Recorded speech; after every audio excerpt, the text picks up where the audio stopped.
Bienvenue à tous. La démocratie participative, certains l'affirment, elle serait le bon moyen de réconcilier les Français avec la politique. Et c'est le sujet qui nous intéresse aujourd'hui dans ce débat doc. Avec pour commencer le documentaire qui suit intitulé « La République de Saillant ». Saillant, du nom d'une commune de la Drôme de 1200 habitants, où pendant 6 ans, vous allez le voir, des élus ont conduit grandeur nature un projet de démocratie participative. Comment s'est-il déroulé ? Quelle perception en ont eu les habitants ? Et au final, ont-ils renouvelé leur confiance à ces élus lors des dernières élections municipales ? Vous allez découvrir les réponses dans ce film et je vous retrouverai juste après en compagnie de mes invités pour s'interroger sur les vertus mais aussi les limites de la démocratie participative. Bon doc.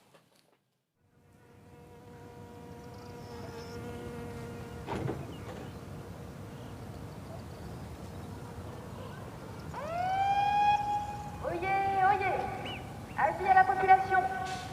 Avis à la population de Saillant. À partir d'aujourd'hui, nous vous invitons dans la salle du conseil municipal. Nous y projetterons des extraits de ce que nous avons tourné depuis 2014 et les habitants reviendront sur 5 ans de démocratie participative.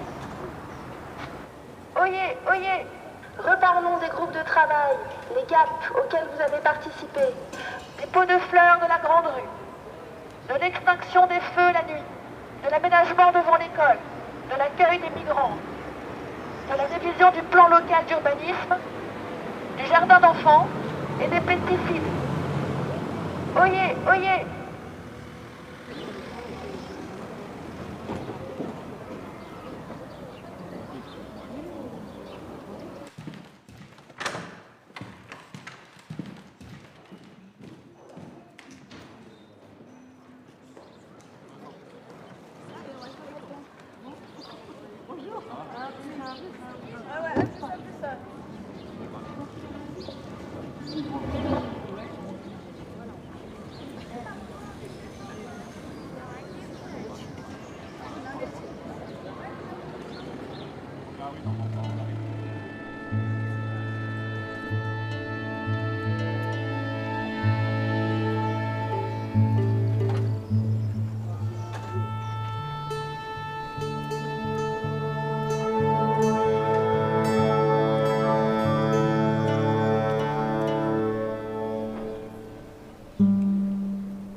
Autrement pour Saillant, tous ensemble, arrive avec un nombre de voix de 461.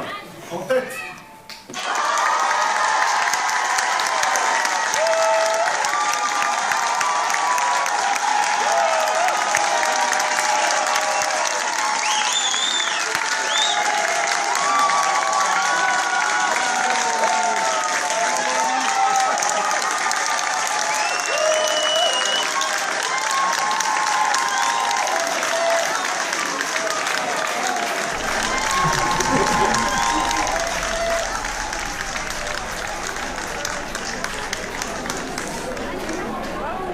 Parce qu'on est une équipe, voilà, tous ensemble. Tous ensemble, je vous rappelle. Allez, tous ensemble.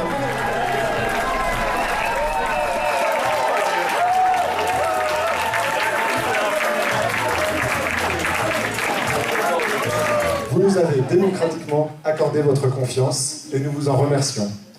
Václav Havel disait à Prague en décembre 1989 « Le peuple s'est réveillé avec une rapidité bouleversante. Il veillait et attendait le moment propice. Même s'il n'a aucun pouvoir, même s'il n'a pas la moindre importance, chacun de nous peut changer le monde. Saillançon, Saillançonne, vous vous êtes réveillés dès la première réunion publique de novembre, celle où vous avez pu vous exprimer, être écoutés et découvrir une nouvelle façon de faire la politique et non de la politique.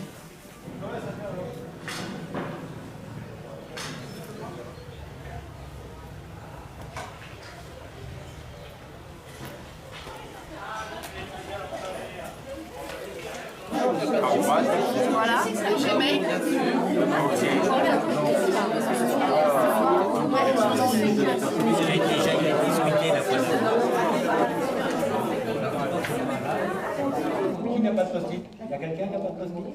Il y a normalement, vous êtes censé avoir 3 post-it et normalement un petit éventail de couleurs. Ah oui, pour évaluer la séance. Moi, je suis animatrice et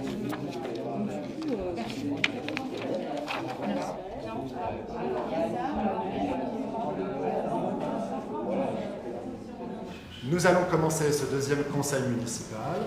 Je vous souhaite à tous et à toutes la bienvenue. Dans notre mode de fonctionnement, on prend en compte le choix des citoyens sur des groupes de travail, et c'est ces groupes de travail qui vont nous emmener des projets et sur lesquels ensuite on va redescendre les budgets d'investissement. Les orientations, les idées, nos orientations politiques, voilà, elles viennent des Saillançons et vous allez les découvrir avec nous au fur et à mesure, puisque l'ensemble des Saillançons y travaillent.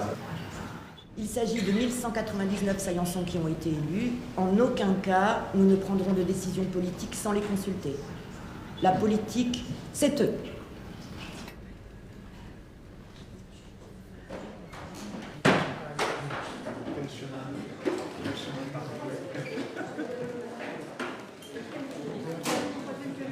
Maggie, si tu veux bien venir t'asseoir à la place du maire.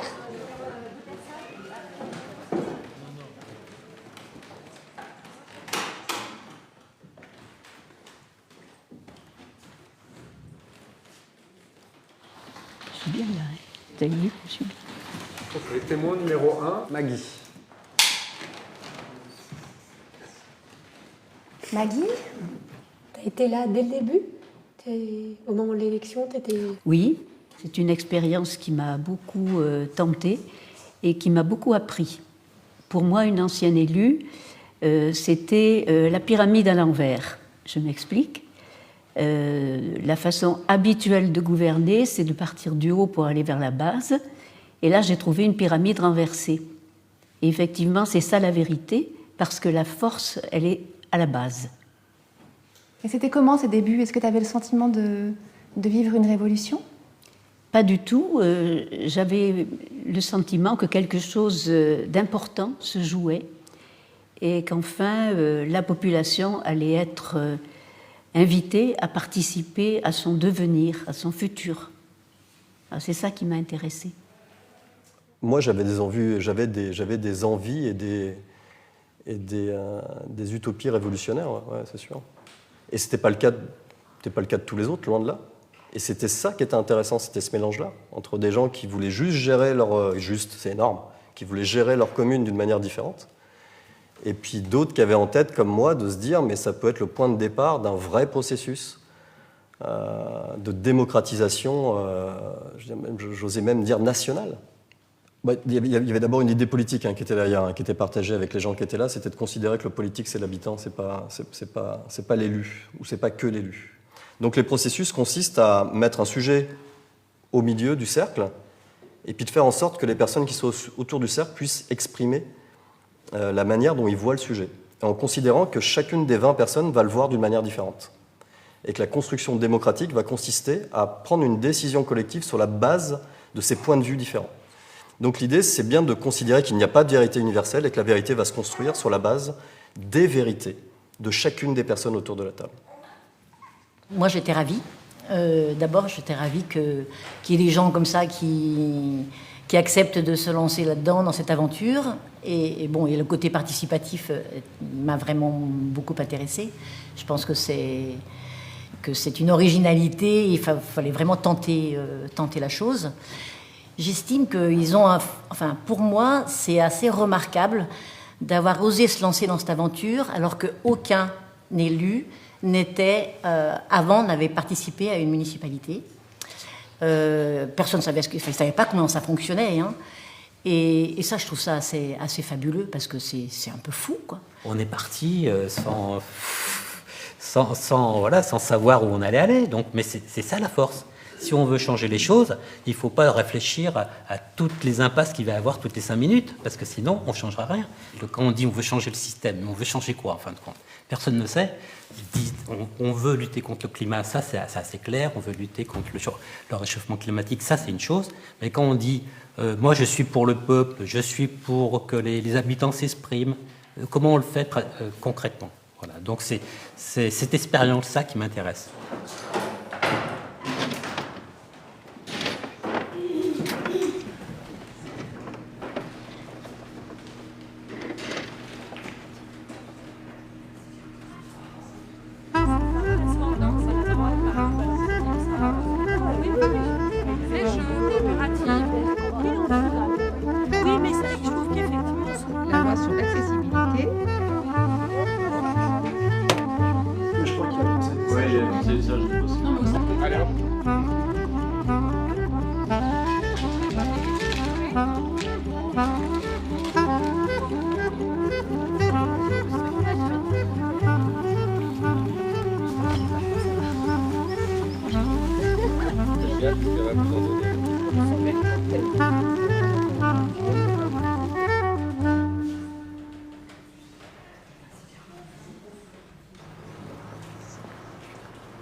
Je pense statistiquement, dans un village de 1200 habitants, en plus avec les habitants plutôt impliqués, on ne pourrait pas faire plaisir à 1200. Je ne pense pas qu'on trouve une solution qui convienne parfaitement à 1200 habitants.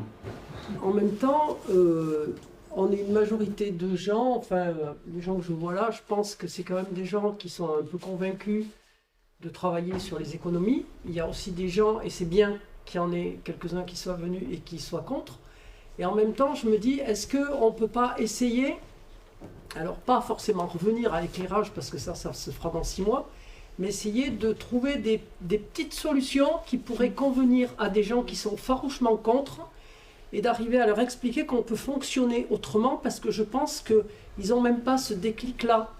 Se dire, il y a une participation de la mairie pour que les gens puissent se munir de lampes de poche. Donc c'est trouver des moyens pour que les gens qui soient contre puissent adhérer en se disant c'est pas la fin du monde non plus, quoi. En fait, au niveau des lampes, déjà dans l'esprit, on leur enlève quelque chose, et je pense que c'est cette communication-là qu'il faut plus arriver à faire comprendre. On change d'habitude. Et même s'il y a des lampes qu'on pose sur des boîtes aux lettres un peu partout, vous pouvez prendre des lampes, je parie qu'ils ne sont même pas utilisés, les lampes, à long terme. À un moment donné, c'est parce qu'à un moment donné, on a besoin de râler, et dès qu'on change des habitudes, de toute façon, ça râle. J'aimerais bien, moi, dans l'évaluation, connaître les arguments des noms et des... On dit on change d'habitude. Je ne suis pas d'accord avec lui. Je suis d'accord pour faire des économies, malgré on dit on fait des économies, mais on veut acheter ça. Donc là, pour moi, il y a moins d'économies. Après, comme je dis, je suis premier. Je pars chez moi, il est 5 h du matin. Moi, je demande qu'une chose, c'est d'aller à ma voiture, tranquille, pas me dire là, mauvaise lampe, mauvaise frontale. Je m'en fous de ça, on est en 2015. Voilà, il y a de la lumière.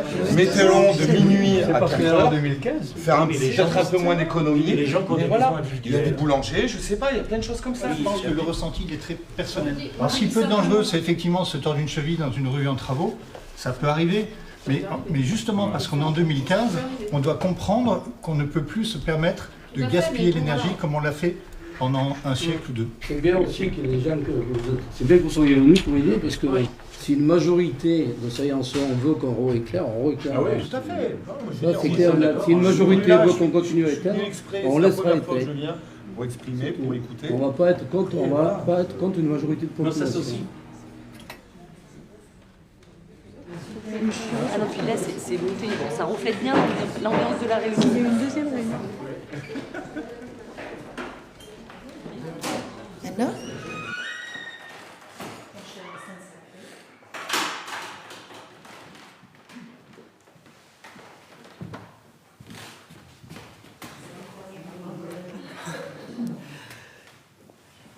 Voilà. On voudrait que tu nous racontes ce à quoi tu as pu participer depuis 5 ans. Alors, ça va être facile parce que j'ai pas beaucoup participé. J'ai participé par petits bouts comme ça. La première année au Gap éclairage, en y participant, ce qui était très agréable déjà, c'est de rencontrer des gens que j'avais jamais vus, qui habitaient depuis longtemps sur Saillant, d'autres moins. Enfin, je pense que je faisais partie des plus récents. Et on était tous convaincus qu'il fallait éteindre la lumière la nuit. Pas tous de la même manière, mais ça a été assez simple, ça a été assez fluide comme projet. Bref, ça s'est fait. Et puis un jour, je me suis retrouvée la nuit dans la rue sans éclairage. Très tard, toute seule, pas forcément très... Enfin, voilà, pas très en face de mes idées. Et j'ai trouvé que c'était chouette de se dire, voilà, j'ai participé à ce Gap, je l'ai voulu, j'assume, j'achète une lampe de poche. Voilà. C'était un peu la première expérience démocratique à dire, sinon, si on se prend un trottoir, c'est très facile de dire « Ah, cette fichue mairie !» Là, c'est fichu moi. Et sur les projets là, que tu as vus, est-ce que y en a qui t'ont marqué dans ce qui a été réalisé ou au moins dont tu te souviens? Ce qui est chouette, c'est que je me souviens de choses dans des sujets très très variés. Par exemple, les pots de fleurs. Voilà. Moi, j'avais adoré les pots de fleurs et la couleur des pots de fleurs. En fait, ce qui est très drôle dans cette municipalité, c'est qu'on se réveille un matin, on arrive dans la rue, on fait « Ah, il y avait des pots de fleurs !» Mais le jour d'avant, il y avait la semaine de l'économie ou le mois d'après, il y aura plus de lumière. Enfin, voilà, il se passe toujours quelque chose. C'est d'une richesse incroyable. Il y a toujours quelque chose qui a été mis en place. On se dit oh là là, je participe pas, je fais rien pour cette municipalité. Oui, mais finalement tout le monde fait rien. Voilà, et ces petits bouts de rien, les uns à la suite des autres, font qu'il y a tout le temps des projets qui se mettent en place. La brocante, c'est d'une richesse inouïe. Moi, j'ai regardé les municipalités d'avant dans d'autres villes et villages dans lesquels j'ai vécu, et j'avais pas ce sentiment de printemps là constant. Ça pousse dans tous les sens. Et je trouve ça, c'est une chance en fait de vivre ça. Virginie, à quel groupe de travail as-tu participé dans le village? Alors le premier auquel j'ai participé, c'était le groupe Circulation qui concernait l'avenue Georges Coupois, parce que je suis une habitante de là-bas. Et ensuite, de ce groupe Circulation a découlé le groupe de circulation autour de l'école. Et j'étais concernée aussi, parce que j'ai mes 2 enfants qui sont scolarisés. Et comment tu as vécu ces échanges, cette électricité? C'est assez particulier de devoir un peu déjà s'exprimer en public, comme là.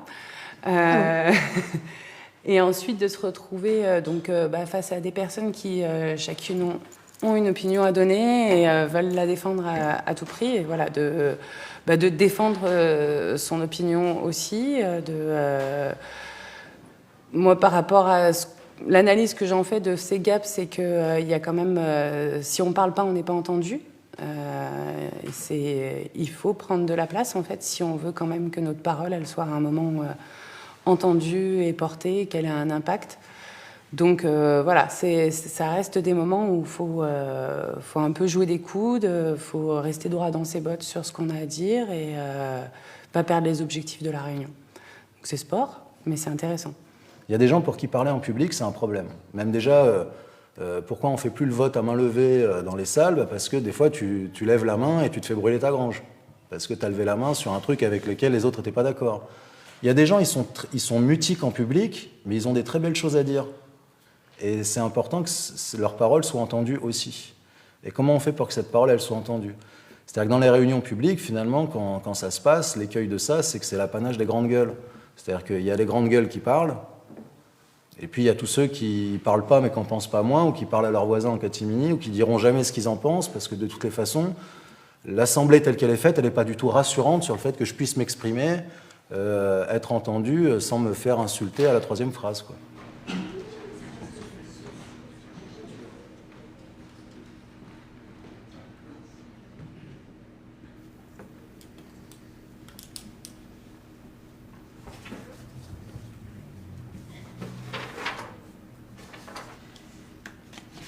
Qui commence? Du coup, pour ce qui concerne les douleurs dans les gaps auxquels ou les réunions publiques auxquelles j'ai participé, c'est vraiment la figure de la grande gueule que tu peux pas faire taire. Ou qui parle en aparté ou pas en aparté, voilà, qui prend de la place et tu sais pas comment lui dire, d'être constructif. Toi, tu l'es, là. Et voilà, et puis après, le plaisir, c'est d'être animateur, quoi, du coup, de laisser la parole aux gens, de faire que des choses avancent, de faire que... Voilà, bref. Pour ma part, le problème ou ma difficulté serait peut-être de m'imposer sans autoritarisme, trouver la juste mesure pour imposer le déroulé, mais j'aurais tendance à imposer à faire une réunion, comme je faisais quelquefois dans des associations, un coup de poing sur la table, et le point suivant, et voilà. Voilà. En termes de consignes, exiger du groupe qu'il n'y ait aucune réaction lorsque les gens viennent avec leur post-it et expriment une idée, quoi. S'il y a un éclat de rire, s'il y a des commentaires, ou s'il y a...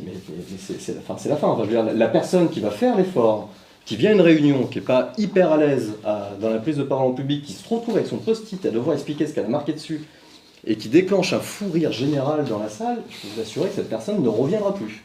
Voilà. Qu'est-ce qu'on a comme méthode de prise de décision? Vous avez connu les gommettes. C'est la méthode du vote pondéré. Suite au débat et à la construction que vous avez faite, vous avez 3 ou 4 pistes. Et à un moment donné, il va falloir en choisir une, ou 2, ou prioriser 1, 2, 3, 4. Et ben, la solution des gommettes, moi, me satisfait largement, parce que du coup, vous avez la solution se construit devant vous, et le vote se construit devant vous. C'est la solution sur laquelle il y a le plus de gommettes qui passe en priorité. Si vous avez plusieurs solutions qui se dessinent, avant d'utiliser la gommette, vous allez d'abord essayer de travailler sur une forme de consentement. Vous avez deux propositions qui ne sont pas exactement les mêmes, et ben vous allez travailler avec le groupe pour essayer de trouver une troisième proposition qui va être un peu la synthèse des deux. Moi, je pense que le consensus, ça prend énormément de temps. Je pense qu'effectivement, le véritable consensus, c'est à l'usure, quoi. C'est-à-dire que tu fais des réunions, puis finalement, en fin de compte, les gens finissent par trouver, à se dire, bon, allez, d'accord, mais que c'est très difficile de trouver un consensus sur une première réunion. Alors la difficulté qu'on a effectivement, c'est que nous on est sur des timings très serrés. On est avec des gens qui n'ont pas forcément l'habitude de ce type de processus dans les participants. Alors moi je vais vous raconter mon petit moment de plaisir. Mon petit moment de plaisir, c'est quand j'ai la fameuse solution grise qui m'arrive en tête, que je la propose et que je m'aperçois que là, c'était ça. Et ça c'est énorme. Voilà. C'est clair. Voilà. Oui, mais ça c'est intéressant sur les résultats. Mais il y a aussi tout le côté pédagogie qui est en train de se passer aussi dans ce village.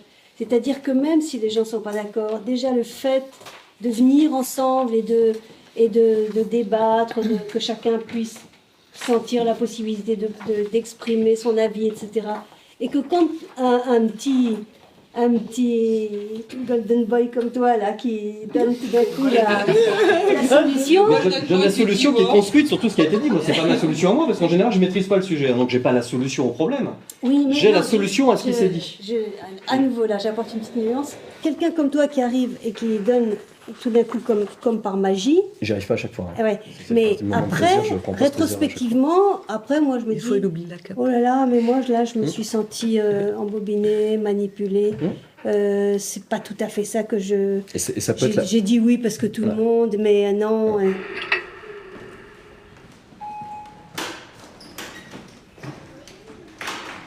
on ouvre les volets. Salomé? Oui.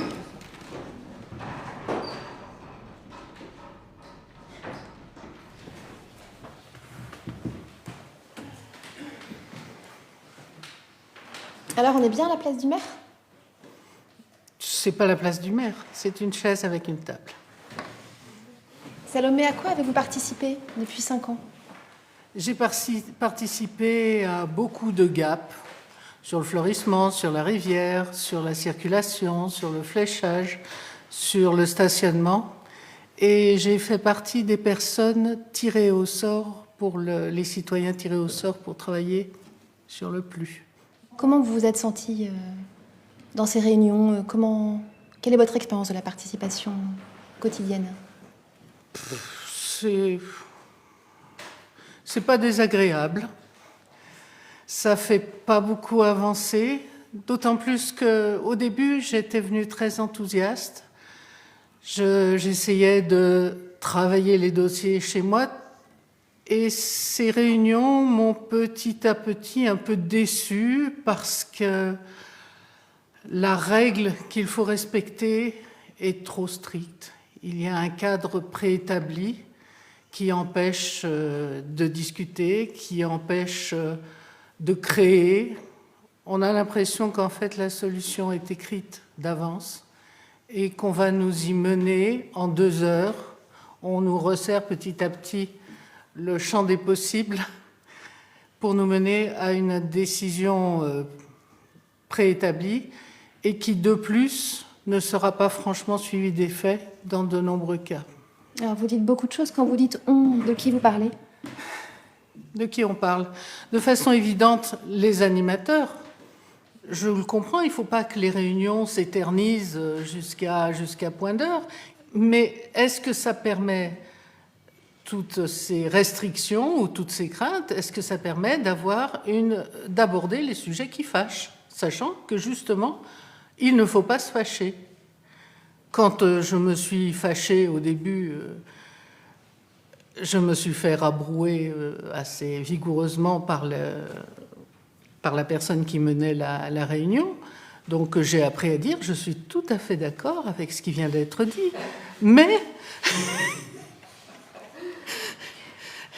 et présenter mon objection avec le plus d'eau possible sur mon objection. Je me moque, oui, c'est ma forme de pensée, mais je reconnais que c'est à la fois indispensable et mortel pour la démocratie participative, de mon point de vue. Vincent? Est-ce que tu peux t'installer à la place du maire?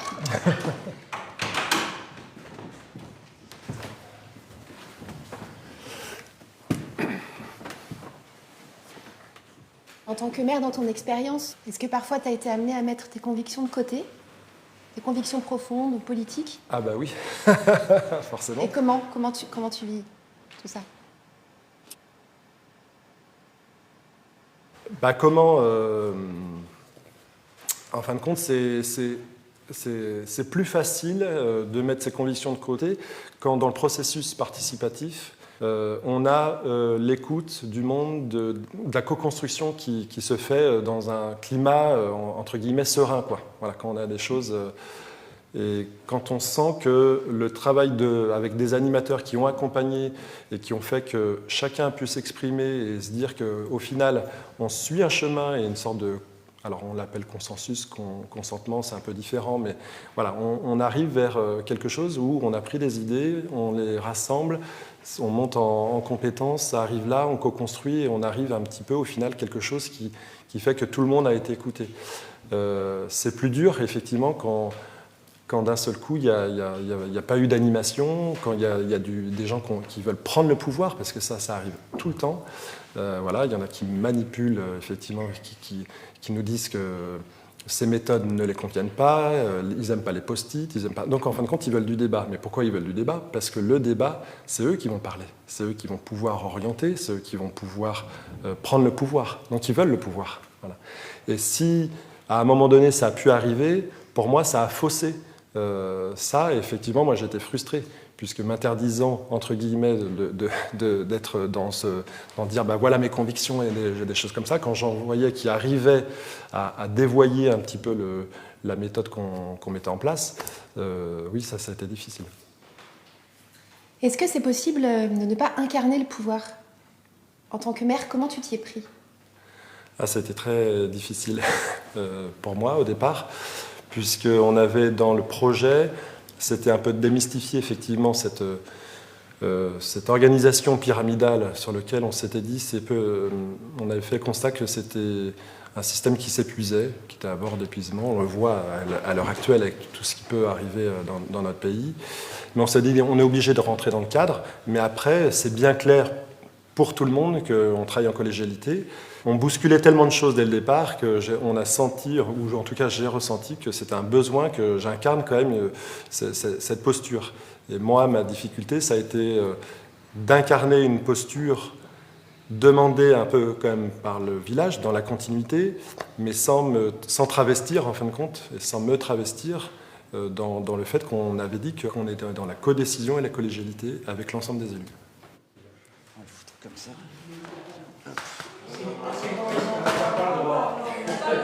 Eh ben, vous m'envoyez l'amende. Ce portrait-là, tu le remets comme il était. Tiens, tu ne me prêtes pas attention à ce portrait. On peut, Monsef, est-ce que j'ai le droit de répondre? Parce que, donc, là, on a fait... On l'écoute peut-être. Vous n'avez absolument rien entendu, monsieur. Vous partez sans entendre absolument aucun argument. Pourquoi on va mettre quelqu'un devant? On n'a personne à mettre devant, puisqu'on est tous citoyens. On doit se préoccuper de nos non, affaires. Mais d'accord, mais on est dans la maison, ici, on est dans la maison du peuple. Oui, pas du président peuple. de la République. Mais oui, mais notre peuple, qui c'est qui le gouverne? C'est lui, je regrette. Oui, mais justement, et qu'est-ce qu'il en fait? Il le met à l'envers. Donc là, il a sa vraie place. Et bien là, tu vas te le remettre à l'endroit maintenant. Non, mais je peux pas, c'est impossible. Non, attends. Mais moi, ça aurait été que 2 mois, je l'aurais même mis pire que ça. Je vois pas ce qu'il fait là. Eh bien, il est là, il faut le laisser. Et moi, je vais m'asseoir où, là-bas? C'est bien, au moins, on peut discuter. Ah, mais moi, je suis prête à la discussion, hein, bien sûr. Même si on tombe pas d'accord. Mais oui, voilà, même si on n'est pas d'accord, on peut discuter. Oyez, oyez. L'événement continue. Nous vous attendons, Saillançon, Saillançonne. Venez à votre tour vous asseoir à la place du maire.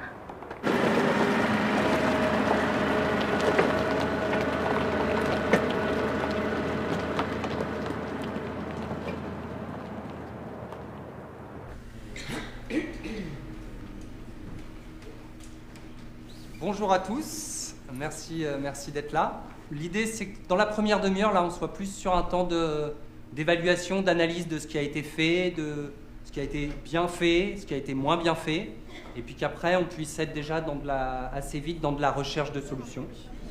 Sentiment de pouvoir influencer la vie de son village, ça va ensemble. bilan participatif annuel, possibilité de s'engager, on parle politique dans la rue, on peut s'impliquer, Ça, c'est l'information. fonctionnement en binôme.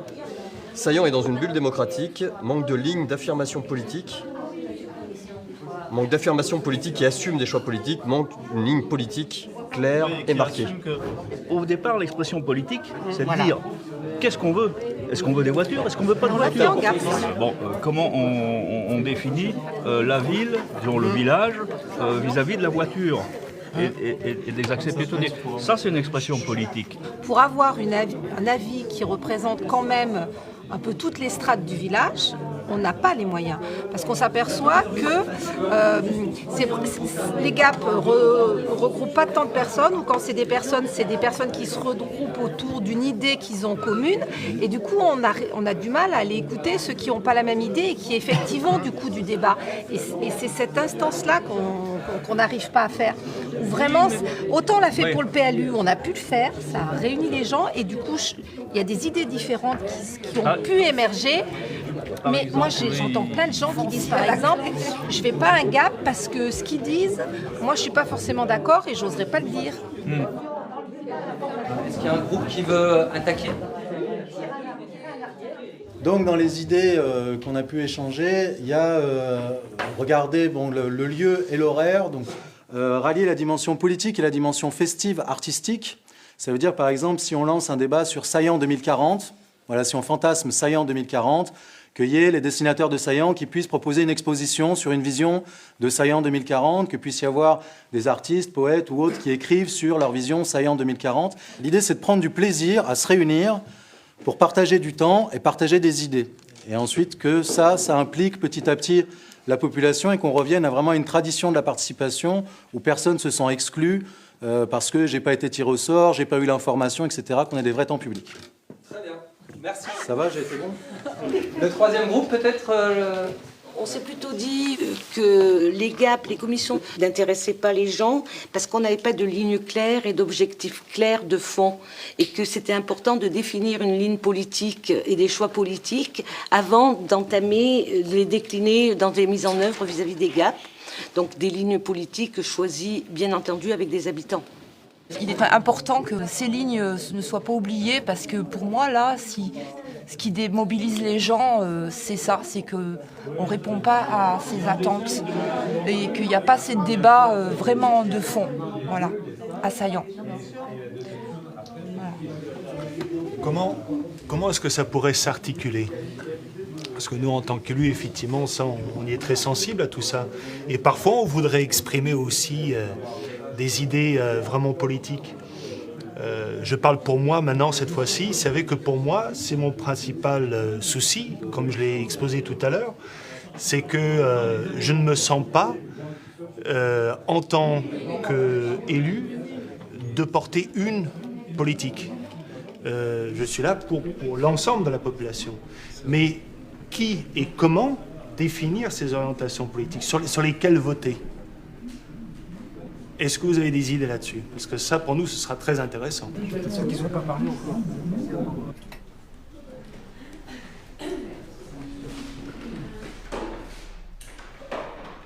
Annie, est-ce que tu veux bien t'installer sur le fauteuil du maire?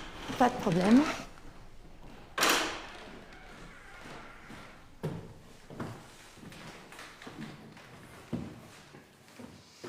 C'est quoi pour toi être élu? Pour moi, être élu, c'est être élu pour tous les habitants, quoi. Alors, même pour ceux qui ne nous ont pas élus. Moi, j'ai toujours essayé de me dire, on a été élus, mais par un pourcentage d'habitants, mais il y a aussi le reste. Il faut aussi penser que, il y a des gens qui peuvent avoir des idées différentes, qui peuvent avoir des ressentis différents. Il faut les écouter, il faut les entendre. On a besoin aussi de trouver un équilibre de façon à ce que on arrive à trouver un consensus dans ce village, éviter, on n'a pas forcément réussi. Parce que là, on se rend compte en fin de mandature qu'il y a quand même des fractures qui se sont faites. Moi, j'en suis désolée parce que vraiment, j'ai essayé au maximum d'aller vers des personnes que je connais bien, mais que je n'ai pas réussi à convaincre, que je n'ai pas amené vers nous. Peut-être que j'étais un peu naïve et que je me rends compte que ce n'était pas possible non plus, quoi. Témoin numéro 17, Stéphane. Stéphane, tu es militant, tu as participé à la création d'une association pour l'accueil des migrants dans le village. Est-ce que tu trouves de la place dans cette démocratie participative pour exprimer tes idées? Je trouve ça hyper intéressant de tester, d'expérimenter des nouvelles manières de faire, de bousculer. Après, si on veut rentrer un peu plus dans le fond des choses, je trouve qu'il y a une frilosité par rapport à ça, par rapport à tous ces sujets, de se poser la question du fond. Des questions politiques, dans le sens de l'organisation de la cité, et comment on se situe là-dedans, comment on se situe dans un mouvement social, comment on se situe dans tous ces migrants qui passent là dans la vallée, ils passent à Saillant, il y en a plein qui passent à Saillant, qui vont à Valence, qui vont chercher des choses. Enfin, je veux dire, on est dedans. Comment on essaie de faire avancer les choses là-dedans, et comment aussi on se positionne. On ne peut pas toujours avancer en n'ayant pas de positionnement, en fait, en avançant de manière neutre, un peu entre les deux, un peu un espèce de consensus mou, où il faudrait convenir à tout le monde, où il faudrait que nos décisions conviennent un petit peu à tout le monde, et donc au final, on ne va pas dans un sens ni dans l'autre, et donc pour moi, il y a beaucoup de gens qui ne s'y retrouvent pas du coup, et ça frustre beaucoup de personnes. Et tu aurais des idées pour que s'affirment plus nettement des décisions sur des questions plus difficiles, j'ai envie de dire, sur les questions qui fâchent. Effectivement, on peut se dire, nous, on a été élus sans positionnement politique, en tout cas politicien, et nous, peut-être, on n'a pas forcément envie de se positionner, et on pense que c'est aux habitants de le faire. Et dans ces cas-là, organisons des temps pour ça, pour que cette question, on en débatte, pour qu'on puisse avoir des échanges, du conflit. Parce qu'avoir du conflit, c'est aussi important, dans le sens conflit, débattre et avoir des oppositions d'idées. Et qu'on puisse. Et je pense qu'au niveau de Saillant, il y a un gros travail qui a été fait sur la forme. Je pense qu'il y a des gens qui sont formés pour ça, pour avec des exercices, alors avec gommette ou sans. Et donc que chacun puisse s'y retrouver, qu'il puisse y avoir les avis contradictoires qui s'expriment, mais en tout cas qu'il puisse y avoir ce temps où on en parle. Moi, je voulais juste intervenir. Tout ce qui est dit par des gens qui sont proches, je pense que c'est quelque chose qui va, faire réfléchir pour l'évolution future. C'est-à-dire que ce que je comprends bien, cette volonté quand on est dans une bagarre qui nous semble essentielle, comme les migrants, mais en même temps, on a cette réalité que élu municipal, on est trop dans le quotidien, c'est-à-dire qu'on gère trop de quotidien. Et qu'à un moment donné, on a cette posture où voilà, on a décidé qu'on décidait à 15 et que tous les 15 sont pas sur le même avis, sont pas sur le même positionnement. Je comprends l'amertume, comme je dis, mais ça n'empêche pas de croire. Et ça, c'est important que des associations soient là, des gens s'impliquent dans d'autres combats que la commune pour justement faire enrichir tout ça. Dans le monde dans lequel on vit aujourd'hui, je pense que c'est vraiment important qu'on mette toutes les énergies à changer les choses, de l'intérieur et de l'extérieur. C'est très important d'avoir des gens qui contestent de l'extérieur et qui disent qu'il ne faut même pas rentrer dans le système électoral, dans le système politique en France, parce qu'il ne va pas. Et c'est important aussi qu'on ait des forces en interne qui essaient de faire tomber les verrous à tous les échelons. Et justement, c'est quoi pour toi être élu ? Moi, ça pose beaucoup de questions. Et je trouve que tout l'intérêt de cette expérience-là, c'est de poser cette question. Est-ce qu'on a encore besoin des élus ? Et quel devrait être le rôle des élus ? Je pense qu'ici, ce qu'on a fait en plus, c'est le rôle de donner les moyens et de garantir que chaque habitant puisse, s'il le souhaite, donner son avis, être entendu, participer à l'élaboration collective de la politique. C'est un énorme nouveau rôle. Mais je pense qu'il y en a un autre qui est effectivement d'être garant qu'on est toujours en train de construire un sens, qu'on est toujours en train de construire vraiment un projet politique et pas de se contenter de coller des petits bouts de projets techniques, la question des pots de fleurs, plus le compost, etc. Est-ce que ça fait un sens politique, en fait ? En fait, j'allais dire, peut-être. Mais c'est important d'avoir des moments ou des espaces où certains le réaffirment, arrivent à mettre tous ces petits bouts en les collant, en disant, eh ben, ça fait en fait un projet politique. Regardez, on est bien en train, on construit notre récit, en fait. Et comment tu as vécu cette responsabilité ? Eh ben, comment j'ai vécu cette responsabilité ? De quoi ? De se mettre au service ? Moi, ça me rend heureuse de me mettre au service et de voir voilà, que cette multiplicité... Alors après, c'est hyper décevant. C'est-à-dire qu'au final, tout à l'heure, quelqu'un a évoqué, du coup, de ces décisions, ils ressortent un consensus mou. En fait, c'est vachement intéressant de voir si c'est un consensus mou ou si c'est le fruit de débats hyper passionnés, allant dans tous les sens, qui au final arrivent à un compromis qui peut ressembler à un consensus mou. Mais en fait, un compromis, le truc, c'est qu'on a bien écouté les gens qui pensaient comme ça, les gens qui pensaient comme ça, et on s'est dit, OK, comment on fait ? Et que finalement, on est arrivé à avoir un truc comme ça. Et alors, le consensus mou serait peut-être comme ça. On ne s'est même pas posé la question, on est là. Mais le compromis, il faut bien voir que, par définition, un compromis, en fait, personne ne va être complètement content, quoi. Tout le monde va être un peu frustré, quoi. Ou alors, tout le monde a bien intégré les différents points de vue et se dit, ah, mais quand même, on est arrivé à trouver une solution commune là où, en fait, ça paraissait irréconciliable. Et pour finir, qu'est-ce que tu retiens de toute cette expérience et comment tu vois la suite ? Pour moi, le plus grand, quoi qu'il se passe après, le plus grand succès, il sera quand même dans ce qu'on aura, dans ce que ça aura suscité comme changement profond dans chacun d'entre nous. Et pour moi, je sais pas, ce qui permettra à ce monde de changer, c'est sûrement quelque chose autour de que tout le monde se pose la question de qu'est-ce que c'est qu'être citoyen, et pas citoyen seulement de son village, mais citoyen du monde, mais en agissant dès l'échelle de son village. Et je pense que malgré tout, quand on entend tous les témoignages, etc., que les gens soient pour, que les gens soient contre, je pense que ça va questionner chacun intimement dans ça. Et ça, je trouve que c'est déjà un pas énorme, quoi. Ouais.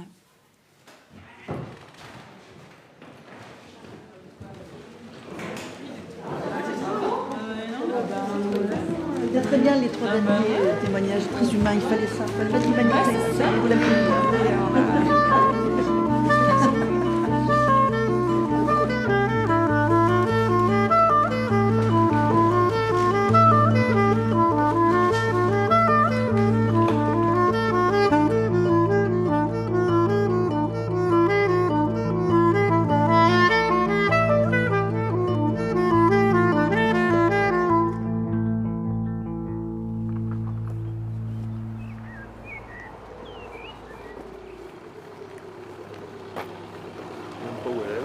On s'enrhumerait pour un peu. Bonjour madame. Bonjour madame. Bonsoir. Bon, c'est pour les élections. Oui. Voilà. Nous, on représente la liste S'engager ensemble pour Saillant. En fait, c'est la continuité de la mairie actuelle. Mais écoutez, ça va se bagarrer avec l'autre liste. Voilà, vous voulez ça, si vous voulez ça aussi. Je veux bien. Ouais. On verra que le meilleur gagne, comme on dit. de la place, pas être au milieu de la place. Oui, on aura des affiches, on aura des articles.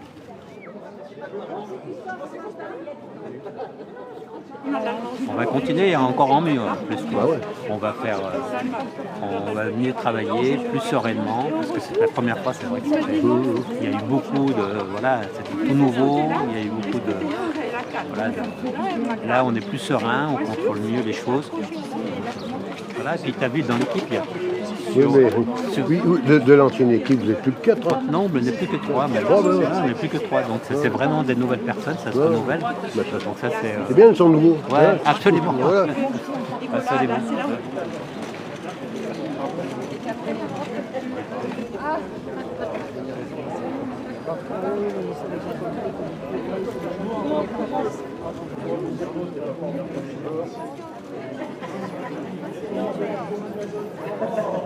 Oui, enfin, nous, on n'est pas opposé à ce qui est de la participation, mais pas de la façon dont ça a été fait depuis 6 ans à Saillant, voilà, et pas faire de la participation systématique. Quoi. Oui. Eh bien, bonne chance. Ben, merci, oui, au revoir. Est-ce que vous revoulez une gouvernance à l'ancienne, enfin, comme il y avait avant, une gouvernance classique? C'est les élus qui décident et tout. On verra. C'est un mix de tout ça. Mais c'est quoi le mix? On fait venir les gens, mais on ne fait pas venir complètement les gens. On décide tout seul, mais on ne décide pas tout seul. Les projets, on les a tous. C'est pas une question de projet. Le but, c'est de dire, à Saillant, on peut faire ça, ça ou ça. On ne va pas faire rêver les gens, c'est pas le but. Le but, c'est de dire, concrètement, on peut faire ça, ça ou ça. Et à ce moment-là, on fait venir les gens et on dit, qu'est-ce que vous en pensez? Qu'est-ce que vous choisissez? Voilà. Alors, on va essayer peut-être ça, je ne les connais pas. On va essayer, on va voir. On essaie là, allez.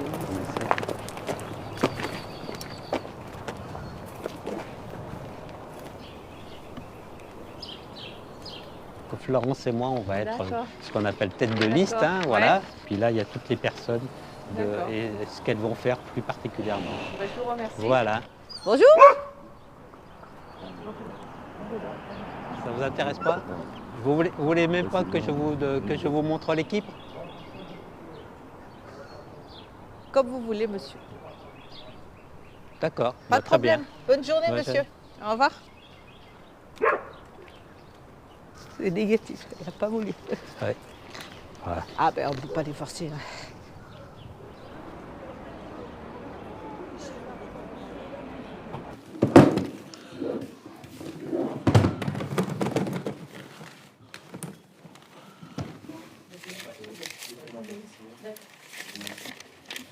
Saillant commun. S'engager ensemble pour Saillant.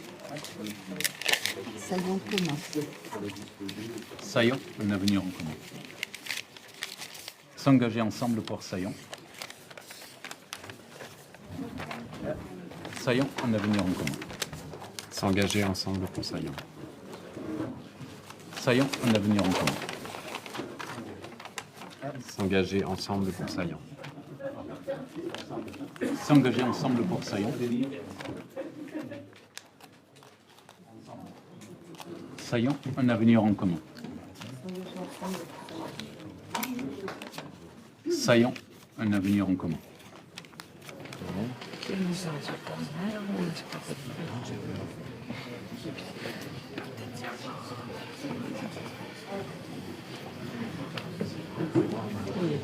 Alors, je vais mettre ça. Alors, la liste qui remporte les élections municipales est la liste Un avenir en commun avec 434 voix, soit 49,94%. La liste S'engager ensemble pour Saillant fait 416 voix, donc 47,87%, soit 18 voix d'écart. Voilà. 18 voix d'écart. Je sais pas.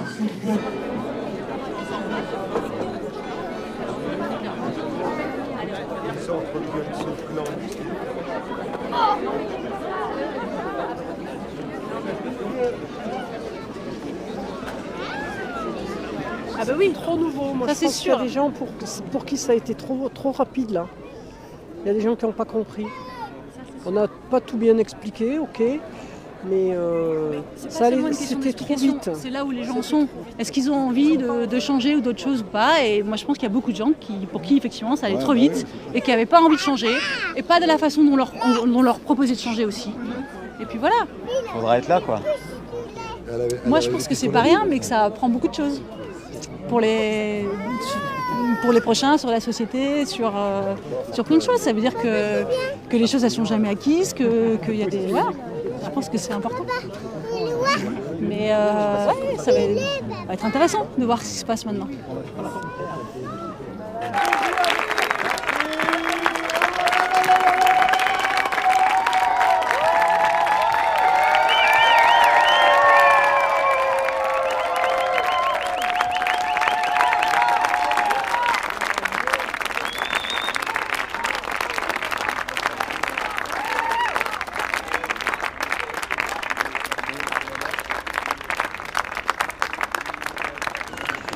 Vous étiez tellement nombreux, regardez. Allez, Fernand. C'est pas fini ce qu'on a fait, c'est pas fini. Ils vont pas pouvoir tout détruire. Ça, ils vont pas pouvoir tout détruire, malgré ce qu'ils disent. Ils vont pas pouvoir tout détruire. On a mis en place quelque chose qui était l'essence même de la politique, de la descente, de faire en sorte que tout le monde participe. Cette ouverture, eh ben, on va la défendre. Voilà ce que je veux vous dire, c'est que notre rôle, c'est de défendre une politique qui soit près des gens, ouverte, loin des sectarismes, loin de toutes les résistances ou des réactions, je tiens à le dire. Je pense que c'est un projet sincère, on l'a mené le mieux qu'on a pu, sans aucune prétention individuelle. On a beaucoup donné et je vous assure qu'ici, il y en a énormément qui ont donné, mais énormément. Je tiens à tous à les remercier parce que ça a été, enfin pour moi, c'était une invention.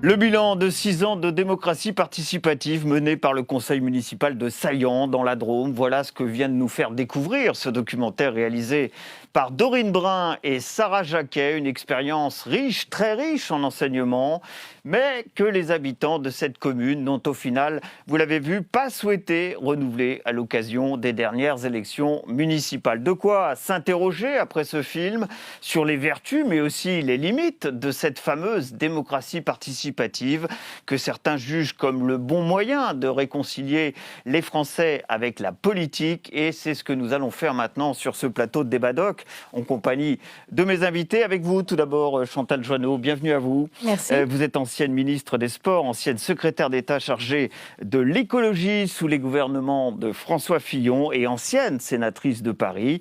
Et vous présidez depuis maintenant 3 ans la Commission nationale du débat public. Pascal Perrineau est également avec nous. Bienvenue à vous.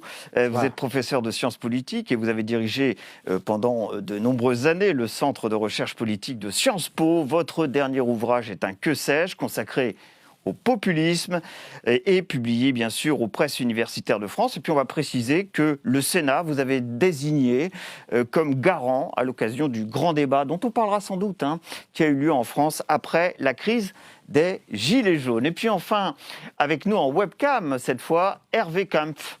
Bienvenue à vous. Bonjour. Vous êtes journaliste et écrivain, vous avez travaillé entre autres pour Courrier International et le quotidien Le Monde. Vous êtes aujourd'hui le directeur de publication du site Reporter et votre dernier livre s'intitule « Que crève le capitalisme ». Ce sera Lui ou nous, publié aux éditions du Seuil. Merci à vous d'être avec nous pour ce débat. Donc, on va commencer avec un tout petit extrait du documentaire que nous venons de voir. Il s'agit d'une habitante de Saillant qui a participé à cette expérience de la démocratie participative pendant 6 ans au sein du conseil municipal. Et je trouve que ce qu'elle dit résume assez bien ce que pourrait être la philosophie de la démocratie participative. Pour moi, une ancienne élue, c'était la pyramide à l'envers. Je m'explique. La façon habituelle de gouverner, c'est de partir du haut pour aller vers la base. Et là, j'ai trouvé une pyramide renversée. Et effectivement, c'est ça la vérité, parce que la force, elle est à la base. Finalement, l'idée, elle est assez simple, là. Hein. C'est la pyramide inversée, c'est comme ça qu'elle l'appelle. Ça pourrait être aussi l'entonnoir inversé, c'est-à-dire qu'il s'agit que les décisions aillent du bas vers le haut et plus du haut vers le bas. Mais une fois qu'on a dit ça, ça paraît simple. Mais c'est peut-être pas si facile à mettre en place que cela, Chantal Joanneau.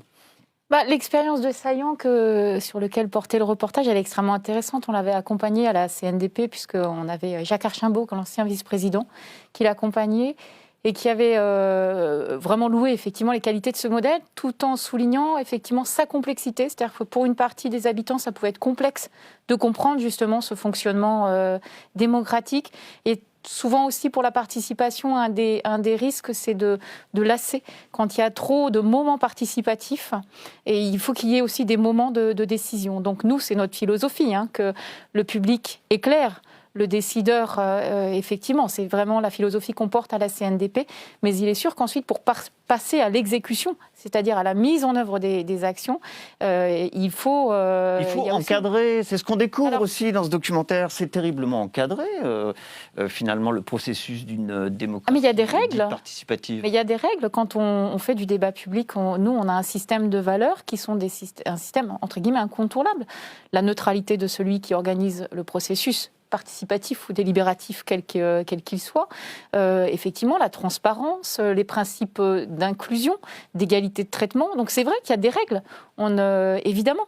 Mais comme dans tout système, il faut qu'il y ait des règles du jeu, et c'est ce qu'on a toujours dit, et c'est ce qu'on a toujours dit dans les débats publics, il faut que les règles du jeu soient claires et établies pour tout le monde dès le départ. Je me suis amusé à lister des expériences qui ont été menées et qui peuvent mériter l'appellation de démocratie participative. Alors, dans les dispositifs locaux et mis en place par un certain nombre d'exécutifs locaux, il y a les comités de quartier, il y a les conseils de quartier, les conseils citoyens, les budgets participatifs, les référendums locaux, bien sûr, les droits d'initiative citoyenne, les consultations locales sur des projets environnementaux. Puis alors sur le plan national, et évidemment votre organisme en fait vraiment partie, il y a la concertation au débat public, c'est la mission de la Commission nationale du débat public, mais aussi les consultations ouvertes sur Internet, et puis il y a le référendum d'initiative partagée, on y reviendra sans doute, ça c'est lié à une réforme constitutionnelle, donc ça fait vraiment partie d'un droit offert par la Constitution.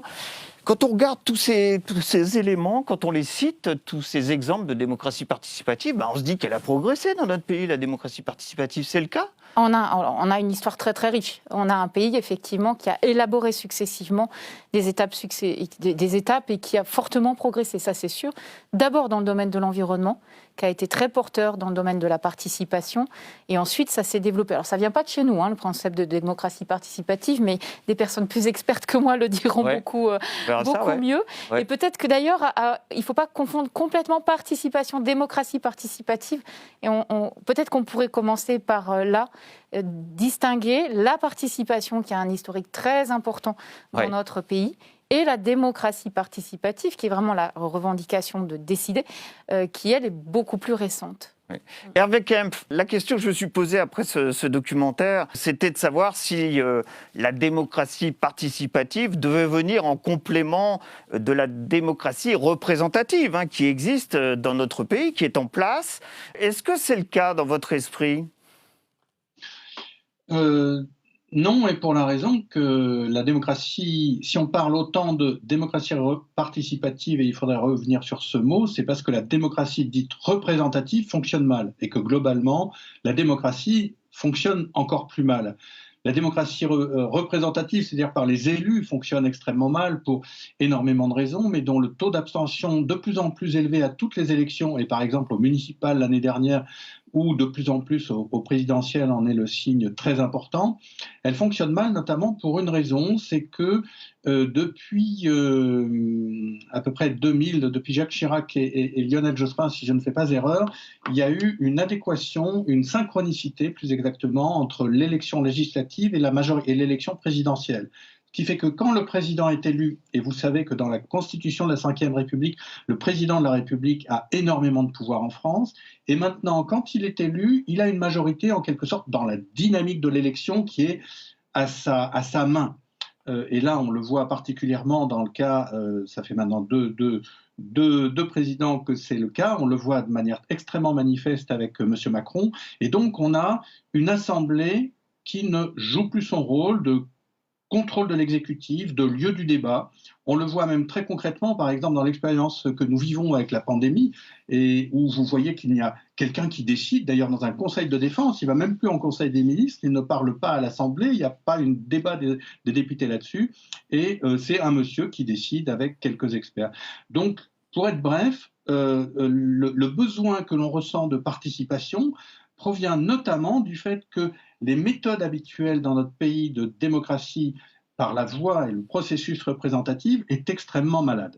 Qu'en pense Pascal Perrineau ? En effet, cette affaire de démocratie participative, elle n'est pas née il y a quelques mois ou quelques années, c'est une affaire ancienne en France, et qui est réapparue sur le terrain local. C'est dans les années 60 que sur le terrain de ce que les militants de gauche appelaient à l'époque les luttes urbaines, que vont réapparaître des demandes, en particulier dans les quartiers périphériques de nouveaux ensembles, des demandes de participation des habitants à la décision et à la décision locale.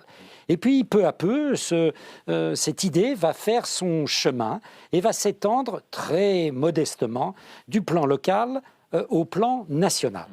Et on l'a vu dans la dernière période, en effet, tout ce qui se passe autour, bien sûr, de la CNDP, le grand débat national, la convention sur le réchauffement climatique.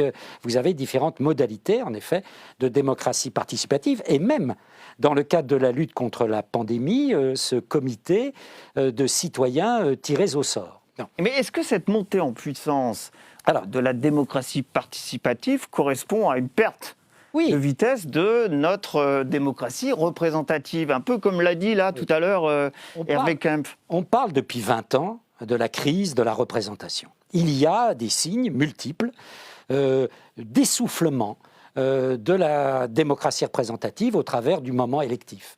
Toutes les élections, des élections européennes aux élections locales, sont touchées par ce phénomène, mais il faut cependant bien garder à l'esprit que les élections, c'est encore ce qui mobilise le plus de citoyens. Même aux élections européennes, si vous prenez les dernières élections européennes de 2019, c'est plus de 22 millions de nos concitoyens qui se sont rendus aux urnes. Et une des limites de la démocratie participative, c'est que ça touche toujours de toutes petites minorités. Il y a presque une loi. D'ailleurs, dans les très nombreuses thèses sur la démocratie participative locale à laquelle j'ai pu assister, beaucoup d'étudiants se sont intéressés de manière très précise à ces expériences de participation locale. Eh bien, vous apercevez qu'il y a une règle, c'est la loi des 1%. Quand on touche 1% de la population concernée, on estime que c'est un succès. Donc ça veut dire qu'il y a un problème, vous voyez, des grands nombres. C'est une démocratie des petits nombres. La démocratie représentative reste encore, avec toutes les limites, une démocratie des grands nombres. Et puis il reste une troisième démocratie qu'il ne faut pas oublier, c'est la démocratie directe, c'est-à-dire la démocratie référendaire, qui obéit encore, elle, à une autre logique et qui, vous l'avez vu, lors du dernier référendum sur le traité constitutionnel européen, avait mobilisé des millions de Français. Et c'était en 2005, bien sûr. La démocratie participative, si on suit bien ce qu'a dit Pascal Perrineau à l'instant, ça serait mieux adapté, peut-être plus efficace aussi, sur le plan local, sur le plan national? Nous, notre expérience, que la CNDP, ça fait 25 ans en fait qu'elle existe, et donc on a été sollicité plus de 500 fois, grosso modo. Plus on est effectivement sur du projet local, très territorialisé, plus on mobilise. Saillant, c'était quasiment 25% de la population qui participait aux différentes délibérations. Donc ça, c'est une évidence. Et quand on fait du débat national sur des grands projets, on l'a fait par exemple sur la PAC, la politique agricole commune, pardon, on a touché presque 2 millions de personnes. Mais effectivement, sur ces grands nombres, ça vous paraît beaucoup, 2 millions de personnes. C'est beaucoup parce qu'en fait, dans la démocratie participative, la grande différence, c'est qu'on ne vote pas par un oui ou par un non. On ne contribue pas en un mot ou en un clic. La démocratie participative, elle exige d'échanger des arguments. Elle exige vraiment d'amener les personnes à expliquer pourquoi elles seraient pour ou pourquoi elles seraient contre et à échanger leurs arguments. Donc c'est une démocratie qui est très exigeante dans ses fondements, dans ce qu'elle implique d'engagement des personnes. Et c'est pour ça qu'elle est intéressante, c'est qu'elle oblige à aller beaucoup plus dans la qualité des arguments que simplement un clic, un oui, un non. Vous votez pour un candidat, vous ne votez peut-être pas pour tout son programme. Vous votez peut-être pour une partie de son programme. Or, la démocratie participative, elle vous oblige à approfondir réellement l'argumentation. Et avec M, vous avez un avis sur ce sujet? Il n'y a pas eu quitus pour renouveler cette expérience à Saillant. Qu'est-ce qu'on peut en déduire de cela? Avant de déduire, et je vais déduire, mais je reviens sur quelque chose d'important dans l'échange qu'on a eu. C'est ce que Madame Jouanneau a dit, et à très juste titre, c'est qu'à Saillance, il y a eu 25% souvent des personnes qui participaient. Il y avait un intérêt, une implication réelle. C'est montré en partie dans votre documentaire. Nous, on a été un reporter plusieurs fois à Saillance, donc on a aussi constaté ça. C'est que quand il y a une bonne dynamique locale, quand il y a des instruments qui existent, eh ben, un très grand nombre de personnes y participent. Donc, la règle du 1% qu'a évoqué M. Pascal Perrineau, si elle est valable dans sans doute certains cas, n'est pas générale. C'est-à-dire que si on arrive à créer les conditions d'une vraie participation, d'une implication des gens, et où les citoyennes et les citoyens sentent qu'ils vont être entendus et qu'ils vont peser dans la décision, ça va faire bouger les choses et il y aura une grande participation. L'écart, je vous rappelle, c'est très élémentaire, 18 voix d'écart. D'un côté, 430, je crois, et 420. Donc, ça veut dire que c'est à peine 2%. Eh bien, ça veut dire qu'il n'y a pas, et d'ailleurs, au conseil municipal, il y a une partie de l'actuelle opposition qui était l'équipe qu'on a beaucoup suivi dans le film, qui va se retrouver au conseil municipal et qui va commencer, et qui continue d'ailleurs à y travailler. Donc, vous voyez que ce n'est pas une sanction, c'est un échec, incontestablement, mais très partagé. Si on avait eu, par exemple, 60% pour ceux qui sont maintenant au pouvoir, et puis 30% pour ceux qui avaient mis en pratique la démocratie à Saillance, là, on aurait eu un vrai problème. Et là, écoutez, ils n'ont pas convaincu parce qu'il y a eu une écart. Et d'une certaine manière, c'est une bonne chose. Ça veut dire que ça bouge, que la démocratie est vraiment respectée. Après, évidemment, on aurait pu espérer que ça continue encore 5 ans. Mais voilà, c'est la démocratie. La participation conduit aussi à ce qu'il y ait des gens mécontents et qui éventuellement vont dans un autre sens. On va voir un deuxième extrait de ce documentaire. C'est là encore, une des habitantes de Saillant qui en a tiré ses propres conclusions de cette démarche qui a duré, rappelons-le, 6 ans à la tête de la municipalité de cette commune de la Drôme. Tout à l'heure, quelqu'un a évoqué, du coup, de ces décisions, ils ressortent un consensus mou. En fait, c'est vachement intéressant de voir si c'est un consensus mou ou si c'est le fruit de débats hyper passionnés, allant dans tous les sens, qui au final arrivent à un compromis qui peut ressembler à un consensus mou. Mais en fait, un compromis, le truc, c'est qu'on a bien écouté les gens qui pensaient comme ça, les gens qui pensaient comme ça, et on s'est dit, OK, comment on fait? Et que finalement, on est arrivé à avoir un truc comme ça. Et alors, le consensus mou serait peut-être comme ça. On ne s'est même pas posé la question, on est là. Mais le compromis, il faut bien voir que, par définition, un compromis, en fait, personne ne va être complètement content, quoi. Tout le monde va être un peu frustré, quoi. Ou alors, tout le monde a bien intégré les différents points de vue et se dit « Ah, mais quand même, on est arrivé à trouver une solution commune là où, en fait, ça paraissait irréconciliable. » Alors, consensus mou, il en a été beaucoup question dans le documentaire. On aboutissait souvent sur des consensus mous et un certain nombre d'habitants étaient un peu déçus. Puis alors, il y a le fameux terme compromis, qui est un autre terme, qui est une autre approche. Et Dieu sait si en France, on a peut-être un souci avec cette culture du compromis. Qu'est-ce qu'on doit penser de cette réaction-là qu'on vient d'entendre ? Tout est dit dans cette réaction, véritablement, sur ce que doit être une bonne démocratie participative. Vraiment. Tout est dit.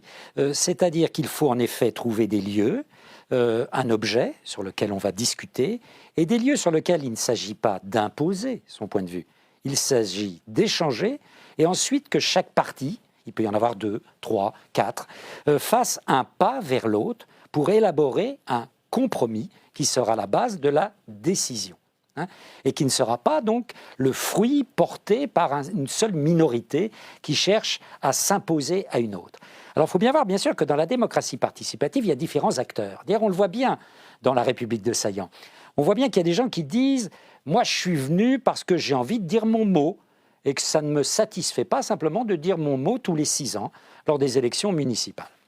Et donc j'ai envie de parler dans cet intermède de la période de 6 ans. Il y en a d'autres qui disent, voilà, moi j'ai une culture révolutionnaire et je suis une minorité éclairée et je veux changer profondément les choses par la démocratie participative. Là, au fond, c'est la démocratie participative prise en main par ce qu'on pourrait appeler des minorités actives, qui vont chercher, par différentes stratégies, éventuellement manipulation. On parle dans la République de Saillant de la manipulation. Une ou deux personnes disent on a eu l'impression par moment qu'on pouvait être manipulé. Et on connaît tous ces assemblées générales dans lesquelles des minorités sont à l'œuvre, qui ont... ils ont le verbe haut, ce sont des professionnels de la parole, ils savent faire. Et il faut que tous ces gens, porteurs de cultures différentes, arrivent à un compromis. Mais là, on est bien sûr, le compromis peut décevoir, d'abord ceux qui pensent en noir et blanc, le compromis il est forcément gris. Et pour tous ceux qui pensent en noir et blanc, le compromis est décevant. Et puis d'autre part, il y a eu des livres là-dessus passionnants. Nous ne sommes pas en France dans une culture du compromis. La gauche française n'a jamais été une gauche du compromis social-démocrate comme la gauche allemande ou la gauche britannique. Vous voyez, c'est tout à fait une autre culture. Le compromis, est-ce qu'on y arrive avec cette démocratie participative? Et en cela, est-ce qu'on avance dans cette démocratie française, peut-être à comparer avec d'autres démocraties évoquées à l'instant par Pascal Perrineau? On ne l'a pas, cette culture de compromis en France, assez peu en tout cas. C'est la grande richesse du débat public et de la participation. C'est justement d'aller mettre autour de la table des personnes qui sinon ne se rencontrent pas. C'est vraiment effectivement la spécificité française, que chacun soit dans ses tuyaux et assène ses propres vérités sans écouter celles des autres. Et donc les mettre autour de la table, c'est ça la richesse. Ça suppose qu'on aille les chercher. Ça suppose qu'effectivement on ait une démarche proactive pour aller chercher des personnes qui sinon ne s'exprimeraient pas, qui peuvent s'engager, mais qui ne vont pas nécessairement venir à la table d'un débat public ou d'un débat politique ou d'une décision. Et donc la richesse d'une démocratie participative et d'un débat public repose sur notre capacité à aller chercher ces personnes avec des méthodes, avec des dynamiques, avec des discours, avec des attitudes qui font que les personnes les plus éloignées de la décision en général vont se sentir à leur place. On a vu aussi dans ce film que plus on avançait vers des sujets politique, l'accueil des migrants, en l'occurrence, par exemple dans ce documentaire, ce fameux compromis, ce fameux consensus était de plus en plus difficile à trouver. Est-ce qu'on n'est pas sur des conclusions dites apolitiques, avec un guillemet, plutôt que sur un véritable projet politique lorsqu'il est question de démocratie participative à l'échelon local, par exemple? C'est une bonne question, parce qu'en fait, vous revenez sur la question entre guillemets, du conflit, des désaccords et du conflit. Dans une bonne démocratie participative, il ne faut pas avoir peur du conflit. Il a toute sa place, il est légitime, il est pleinement légitime. La violence ne l'est pas, mais un conflit est pleinement légitime. Vraiment, il faut, et ça aussi, on ne veut pas du compromis et on ne veut pas du conflit. C'est quand même assez étonnant. Or, il est pleinement légitime. Oui, le conflit, c'est au cœur de la démocratie. Qu'est-ce que c'est qu'une démocratie sans conflit? Mais attention, le conflit démocratique, l'autre est un adversaire à convaincre, ça n'est pas un ennemi à abattre. Et parfois, c'est vrai qu'en France, on a tendance, avec tous nos clivages parfois biséculaires, on a tendance à considérer non pas l'autre comme un adversaire qu'il s'agit de convaincre, avec lequel il s'agit de transiger, mais comme un véritable ennemi à abattre. Est-ce qu'on peut concilier projet politique et démocratie participative, Hervé Kempf, selon vous? Oui, une fois de plus, je suis mal à l'aise parce que pour moi, il y a la démocratie. Je crois que c'est ça qu'il faut avoir en tête. Et ce qu'on appelle couramment la démocratie participative n'est en fait qu'un des éléments de la démocratie. C'est un processus, une procédure, comme l'a dit Chantal Joanneau au début. D'une certaine manière, une démocratie, ce qu'on appelle la démocratie représentative, devrait être très courant, devrait être très habituel à différents échelons de la politique, parce que la démocratie, au sens de l'Assemblée, du pouvoir exécutif, fonctionnerait beaucoup mieux. Or là, on est dans une situation où, d'une part, et une fois de plus, je suis obligé de le répéter, et marquer un léger désaccord, peut-être qu'il n'est pas très léger, mais en tout cas, je vais être très courtois avec Pascal Perrineau, c'est que c'est pas seulement la gauche qui, en France, aurait été totalement hostile au compromis, etc. C'est le cas des différentes forces de droite, y compris, une fois de plus, et on l'a vu à l'occasion des Gilets jaunes, où il y a eu une violence énorme, et qui continue d'ailleurs de la part du pouvoir exécutif, qui pourtant a déjà un contrôle d'assemblée extrêmement fort, et qui, évidemment, empêche les débats, empêche les discussions, et d'ailleurs altère largement les libertés publiques. Donc, et par ailleurs, et dernier point, pour répondre plus précisément à la question du projet politique, dans le cas de Saillant, c'est aussi très intéressant, c'est qu'il faut se rappeler que l'équipe qui est arrivée en 2014 au pouvoir et qui a essayé de mettre en place ces nouvelles méthodes de participation de la population était à la base des gens qui s'étaient opposés à l'Assemblée, à la municipalité antérieure, en ayant eu un mouvement citoyen. C'est-à-dire, si vous vous rappelez bien, c'était le projet d'un supermarché casino important il y avait un enjeu d'artificialisation des sols et de peut-être destruction de commerce, et donc une large partie de la population s'était opposée à ça, par les moyens tout à fait démocratiques de manifestations, de pétitions, etc. Ils ont remporté en quelque sorte cette victoire, puisque la municipalité antérieure avait retiré le projet, et sur la base de ce conflit qui avait été bien négocié, parce que là on est tous les trois d'accord, et je joins la Pascal Perrineau à Chantal Joanneau, la démocratie intègre le conflit, comme toute société humaine, et le propos de la démocratie, c'est précisément d'éviter que le conflit ne se transforme pas en acte violent. Alors c'est vrai que peut-être qu'à la vue de... C'est un projet politique. Je finis là-dessus. Merci. C'est vrai qu'à la vue des documents que j'ai pu consulter en préparant cette émission, c'est pas une idée de gauche, la démocratie participative. La preuve, depuis Jean-Marie Le Pen, dans tous les programmes du Front National, du Rassemblement National aujourd'hui, les questions, par exemple, d'un référendum d'initiative citoyen. C'est vrai aussi pour la France Insoumise, c'est vrai aussi pour Nicolas Dupont-Aignan, anciennement candidat en 2017. C'était vrai aussi pour Benoît Hamon, représentant le Parti Socialiste. Non, loin de moi l'idée de dire que la gauche serait la seule famille qui aurait du mal avec l'idée de compromis. La droite est aussi bien placée sur ce terrain. Ce que je veux dire en revanche, c'est quand vous regardez, depuis les années 60 jusqu'à nos jours, les expériences de démocratie participative, il suffit de voir la couleur des municipalités qui les ont organisées, ça a concerné davantage des municipalités de gauche que de droite. Et en particulier des municipalités de gauche socialiste. Pourquoi ? Parce qu'il y avait l'héritage de ce vieux tempérament de la gauche autogestionnaire qui s'est toujours posé le problème de la place de certaines catégories populaires éloignées du suffrage dans le processus de prise de décision. Il y a là une tradition dans la gauche française qui fait que beaucoup d'hommes et de femmes qui étaient à la tête de municipalités se sont dit il faut trouver en dehors du moment électoral des modalités pour faire parler ceux qui ne parlent pas. Le problème, et on l'a vu, moi j'ai regardé par exemple dans le grand débat, c'est ce que j'appelais les primo-parlants. Il y avait dans les assemblées du grand débat des gens, véritablement, ils me disaient, mais écoutez, Monsieur Perrineau, on n'a jamais pris la parole de notre vie, on n'a jamais été manifesté. Mais là, on est intéressé par ce qui se passe et on a envie de dire notre mot. Et c'était même très émouvant de voir des gens qui, parfois, ne savaient ni lire ni écrire, qui prenaient la parole, je me souviens, au fin fond de la Seine-et-Marne. C'était extrêmement étonnant. Vous voyez des gens qui ne sont pas dans la sphère publique, comme on dit, dans l'espace public. Et là, qui pouvaient y accéder au travers de la démocratie participative. Mais, bien sûr, comme le disent plusieurs habitantes de Saillant, ce qui est frappant d'ailleurs, c'est de voir le nombre de femmes dans ces expériences de démocratie participative. Comme s'il y avait tout de même un rapport à la politique quelque peu différent selon le genre. Alors vous évoquiez le grand débat, c'est vrai que la question était de savoir si on était dans une formule de démocratie participative. Vous avez eu un avis assez tranché sur le sujet, puisque ce qu'Emmanuel Macron et le gouvernement ont organisé, ce n'est pas un débat public, mais une opération de communication politique, avez-vous déclaré. Et puis, vous avez refusé d'ailleurs de le présider, ce grand débat. Le grand débat, c'était une forme de démocratie participative ou bel et bien une opération de communication du gouvernement, après la crise des Gilets jaunes qui a secoué notre pays?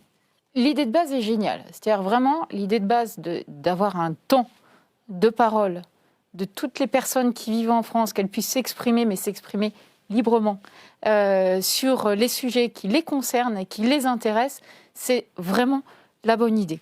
Ensuite, notre point de désaccord fondamental, il était sur le rapport à la décision. C'est-à-dire que le défaut des règles du jeu à la base, c'était celui-ci. Quel est le rapport à la décision ? Comment est-ce que ces conclusions vont être prises en compte ? Et du coup, je remonte d'une étape, qui va faire les conclusions et comment vont-elles être faites.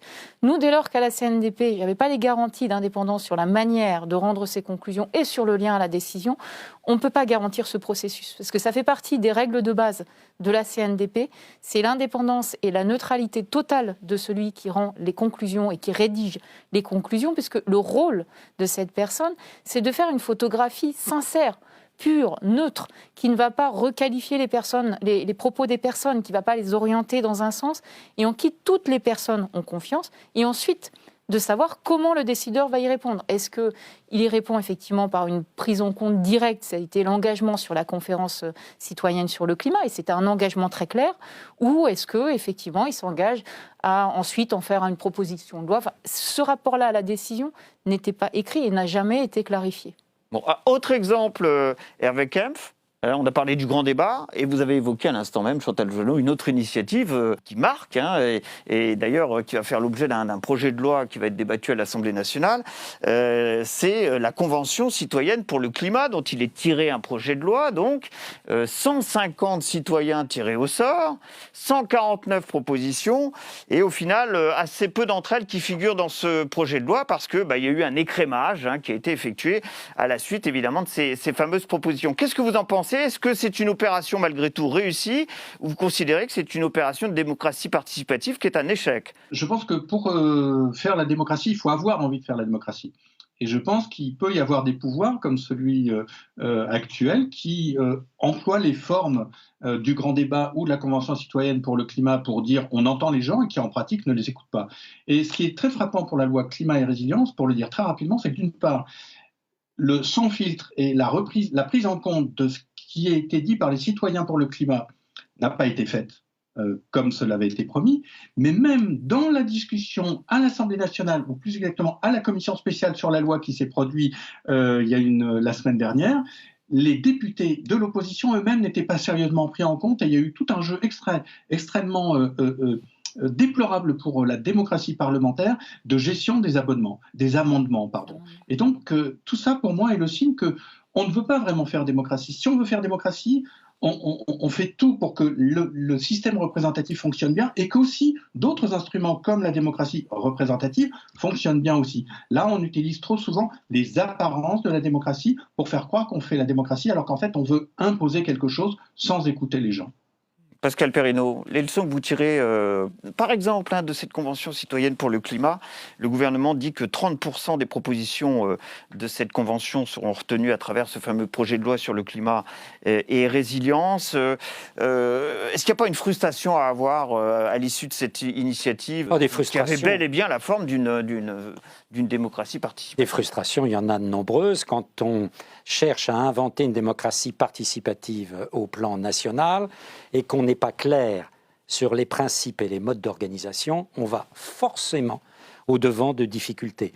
Nous l'avions vu avec le grand débat national. Ça a passionné le grand débat national. Ouais. Il y a eu plus de 2 millions de personnes qui se sont rendus dans toutes ces instances. Mais pour quel résultat, Pascal Perrineau ? Comment a utilisé ce résultat le gouvernement ? C'était d'ailleurs de la démocratie consultative plus que de la démocratie participative. Les seuls éléments de démocratie participative, c'était les conférences citoyennes régionales qui, là, à la fin du processus, dans chaque région, obéissaient peu ou prou à des standards de démocratie participative. Pour le reste, c'était de la démocratie consultative comme il en existe depuis que la démocratie existe au XIXe siècle. C'est ce qu'on appelait d'ailleurs la démocratie consultative. Vous voyez, donc ça a été en même temps, mais bien sûr, et d'ailleurs les garants du grand débat l'ont dit, ça a été aussi une opération de communication. Et d'ailleurs, à un moment, on a fait des remarques. Pourquoi ? Parce qu'on disait, attention, la communication présidentielle qui était tout à fait justifiée au début pour lancer le processus, vient faire de l'ombre au processus. Hein, laissons les gens prendre la parole sans qu'ils aient l'impression de participer à une opération de communication. Donc, bien sûr, toutes ces formes de démocratie participative font aussi, il ne faut pas être naïf, l'objet d'utilisation politique. Mais il faudrait parler aussi, à mon avis, d'un grand exclu de notre débat. C'est la démocratie directe. Parce que un des éléments essentiels de cette démocratie plurielle, continue, que nous appelons de nos voeux, c'est aussi que le peuple, de temps à autre, puisse dire son mot directement au travers de l'instrument référendaire. Ce sera le mot de la fin. Vraiment un grand merci à tous les trois d'avoir participé à ce débat doc consacré aujourd'hui à la démocratie participative. Vous pouvez bien entendu réagir à cette émission sur Débat Doc, sur Twitter. Merci à Selma Sali aussi, qui m'aide comme à chaque fois à préparer cette émission. Rendez-vous à tous et à toutes pour un prochain Débat Doc. Ça sera bien sûr avec son documentaire et son débat. À bientôt.